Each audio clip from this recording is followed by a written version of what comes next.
समस्या ये है कि भाई अगर इलेक्शन कमीशन ने कह दिया कि साहब कि हम चुनाव नहीं करवा सकते ममता बनर्जी के रहते, और चुनाव की तारीख टल गई, तो ऑटोमेटिक हो जाएगा, कुछ करना ही नहीं पड़ेगा, ऑटोमेटिक प्रेसिडेंट रूल लगाना पड़ेगा।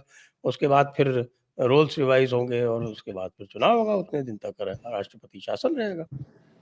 अब तो सेकेंड फेज में चले गए ना कि विधानसभा की अवधि निकल जाए और इलेक्शन कमीशन चुनाव ही नहीं करा पाए।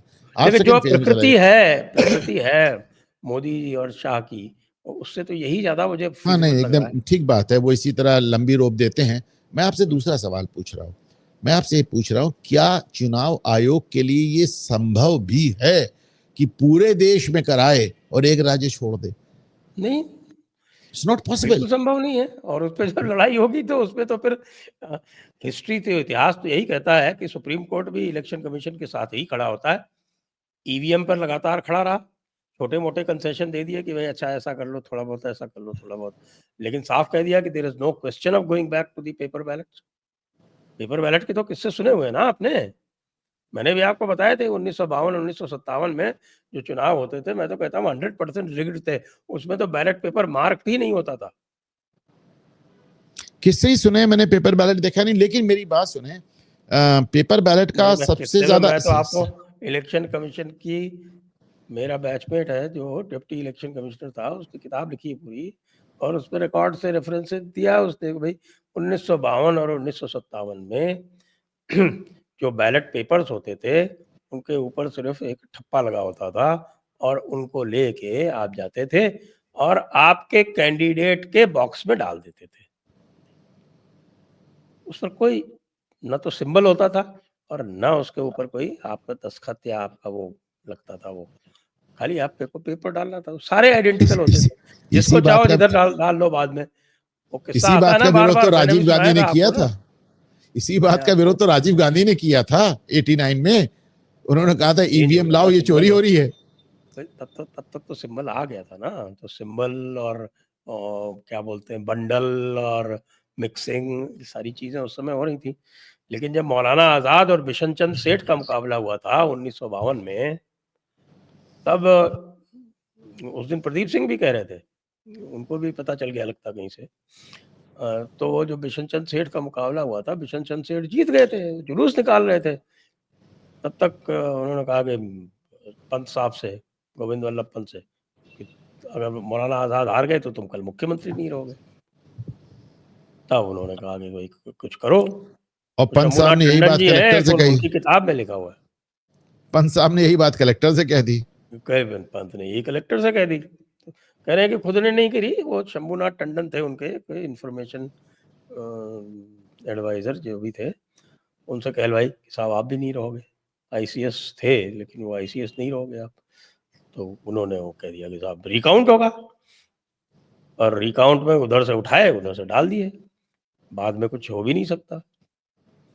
ये 1957 के बाद मैं तो ये कहता हूँ कि 1952 का इलेक्शन तो 100% रिग्ड था और किसी तरह से ये जीत नहीं सकते थे। इतना रोष था नेहरू के विरुद्ध उस समय पार्टीशन के बाद, और जो भी इन्होंने जो है हिंदुओं के साथ किया था और मुसलमानों को ज़बरदस्ती रोका था, तो इनके पास ये बहुत अच्छा मौका था, इन्होंने किया उसका। खैर ये कह सकते हैं कि साहब हम तो वही कर रहे थे जो अंग्रेज करते थे, अंग्रेजों के ज़माने में जो होता था वो हमने कंटिन्यू कर दिया, आखिरकार थे तो अंग्रेजों के ही पिट्ठू। जी भाई वो वोट चोरी, इलेक्शन बदल देना, जीता कोई और, जीता किसी और को डिक्लेयर कर देना, मौके पे ये सब करना, ये सब और भी किस्से आए हैं। पर आज जो किस्सा आ रहा है वो तो अद्भुत है ना। आज तो चुनाव के 14 महीने बाद नरेंद्र मोदी को हारा हुआ और अजय राय को जीता हुआ डिक्लेयर किया जा रहा है। इसको मतलब how do you define this कि आप चुनाव के 14 महीनों के बाद ये क्या ड्रामा हो रहा है। देखिए अजय राय का जुलूस निकल रहा है जीता हुआ और नरेंद्र मोदी को हारा बताया जा रहा है। बस सर्टिफिकेट लेने की देर है। अब पता नहीं इलेक्शन कमीशन इनकी सर्टिफिकेट देगा कि नहीं देगा। सर्टिफिकेट नहीं मिलेगा, लेकिन ओथ लेने की कोशिश ये फिर भी करेंगे, देखेगा आप।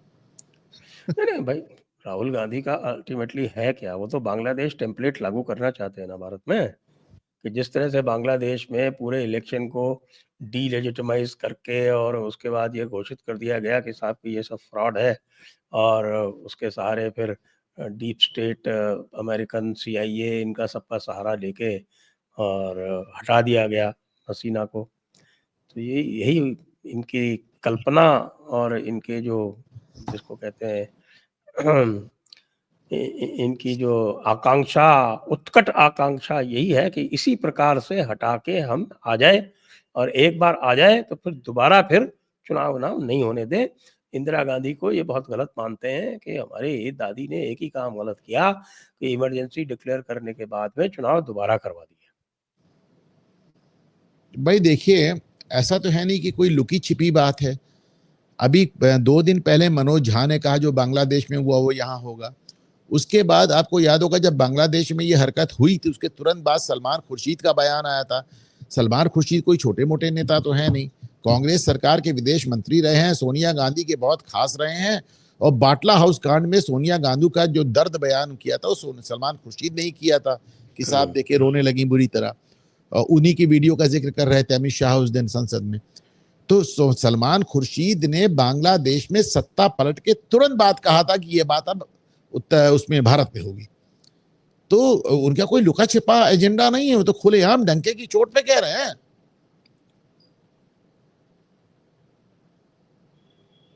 लेकिन ये सुप्रीम कोर्ट तो मान ही नहीं रहा।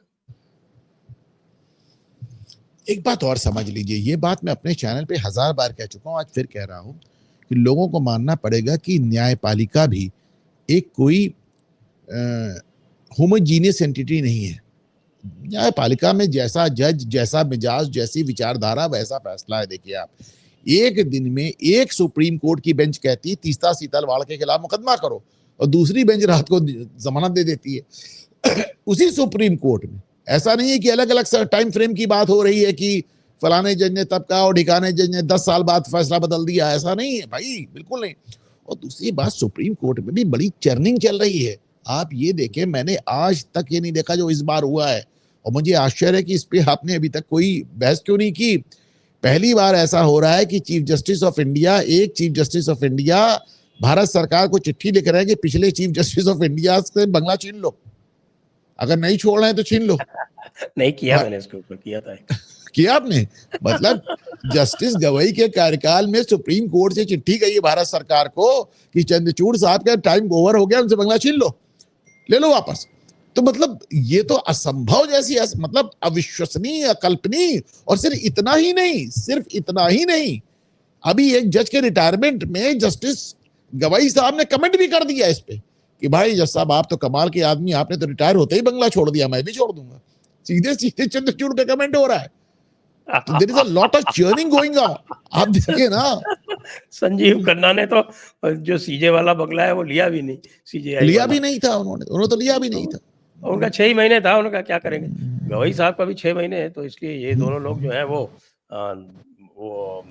नहीं, इसको भी समझिए ना, संजीव खन्ना साहब ने लिया नहीं है, गवई साहब ने लिया नहीं, ये तो बड़ी बात की बात है। चंचूड़ साहब ने दिया ही नहीं, खाली ही नहीं किया उन्होंने दिया ही नहीं तो कैसे लेंगे आप?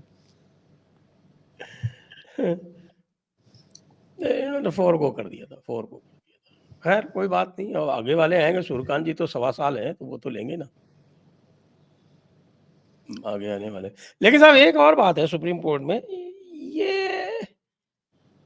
ये आदमियों को छोड़ के कुत्तों से कितना प्रेम क्यों है? ये कुत्तों के ऊपर क्या चल रहा है? कुत्तों को प्रेम वाला जजमेंट तो नहीं है पारदी वाला साहब का, वो तो कुत्तों को खिलाफ जजमेंट है। लेकिन 3 जजेस की बेंच ने उसका, तब ये भी एक बड़ी अजीब सी बात है कि एक सुओ मोटो लेके 2 जज बेंच एक जजमेंट देती है, और उसके 2 दिन बाद में दूसरी बेंच बना दी जाती है। वो मैंने कहा ना, एक चर्निंग चल रही है, एक लगातार चल रही है। और वैसे जस्टिस पारदी वाला जितनी भी ज्यादा बड़ी चर्निंग हो रही है उसमें हमारे जस्टिस पारदी वाला जो है वो काफी ऊंचाई पे है। आपके इलाहाबाद वालों ने भी, इलाहाबाद हाईकोर्ट वालों ने भी उनके विरुद्ध विद्रोह कर दिया। नहीं देखिए, इसको आप देखें, पारदी वाला साहब हमारे CJI होंगे और थोड़े मोड़े नहीं, 2.25 साल के लिए होंगे। लेकिन ऑलरेडी उनके कितने मामले वापस जा चुके हैं। पहले उन्होंने आरक्षण पे कमेंट किया, वापस लिया। नूपुर शर्मा पे कमेंट किया, वापस लिया। जस्टिस प्रशांत सिंह पे कमेंट किया, वापस लिया। और ये मतलब राष्ट्रपति को समय सीमा पे बांध दिया। उस कानून पे अपनी राय दे डाली जो कानून बना ही नहीं था, जो संसद में जिस पे बहस भी नहीं हुई थी। तो जस्टिस पारीवाला इधर बहुत ढेर सारे फैसले ऐसे कर चुके हैं जिसको लेकर मुझे लगता है उन्हें स्वयं भी थोड़ा विचार करना चाहिए, क्योंकि अभी तो चलिए आपने ऑथोरिटेरियन स्ट्रीक दिखती है। ऑथोरिटेरियन स्ट्रीक तो ठीक है, जुडिशरी बहुत ज़्यादा चलती है, लेकिन वो बहुत बड़ी बात नहीं है। उनको बार बार लगता है कि अगर हम सरकार के फैसले बदल सकते हैं तो उससे बड़ी ताकत क्या है। लेकिन बार बार अगर आपको अपने फैसले बदलने की नौबत आ रही है तो it is time you think yourself. उनको 2.25 साल हमारा चीफ जस्टिस ऑफ इंडिया रहना है। तो बड़ा मुश्किल हो जाएगा टाइम निकालना सरकार के लिए तो मुझे लगता है ऐसा, क्योंकि अच्छा गुजरात हाई कोर्ट के हैं, बहुत सारे लोगों को सुपरसीड करके आए। एक बार और आप ये बात कह रहे थे, एक बार और आप ये बात मुझी से कह रहे थे कि गुजरात हाई कोर्ट में बहुत ढेर सारे जजेस को सुपरसीड करके लाया गया है। पूरे भारत के कितने सारे जजेस को सुपरसीड किया गया, कोई 30-35 जजेस को सुपरसीड करके लाया गया है उनको। तो आप जानते हैं सुपरसीड ऐसे तो होते नहीं, कुछ होता है उसमें पीछे। अब आप अपना गेस वर्क लगा लीजिए और जो मैं कह रहा हूँ उसे समझ लीजिए। मेरे विचार से आप समझ गए होंगे।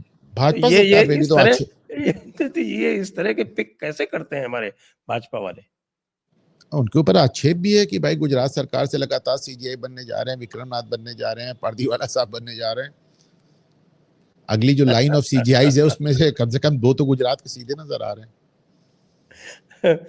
लेकिन उसके बाद भी उन्होंने बख्शा नहीं सरकार को, सीधे सीधे राष्ट्रपति और प्रधानमंत्री सबकी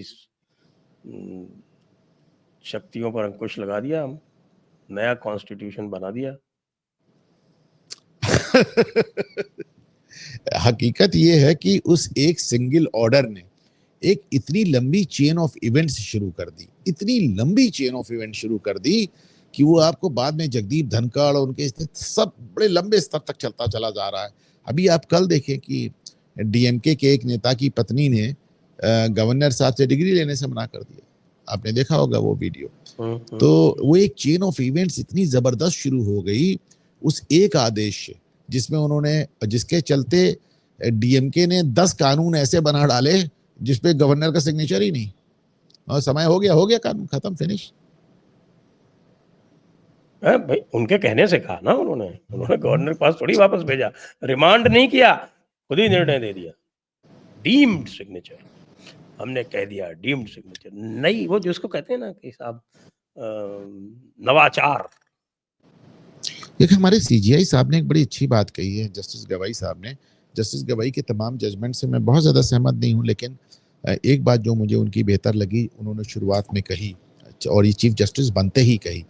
उन्होंने कहा जुडिशरी जो है वो जन भावनाओं से गाफिल नहीं रह सकती, उनसे एकदम अलग नहीं रह सकती। अब ये बहुत बड़ा एक स्टेटमेंट, इसको इस तरह समझें, and allow me to complete.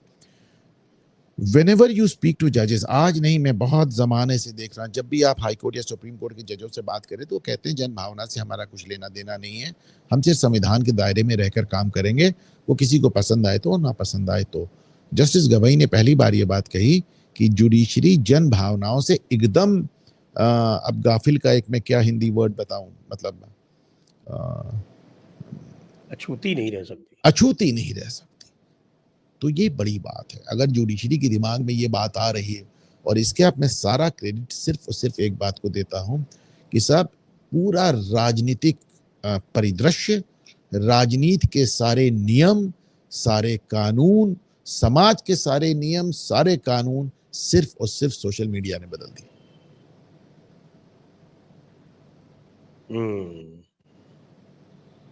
Social media जिसके, वो सोशल मीडिया जिसके हम और आप इस समय हिस्सा हैं और बात कर रहे हैं।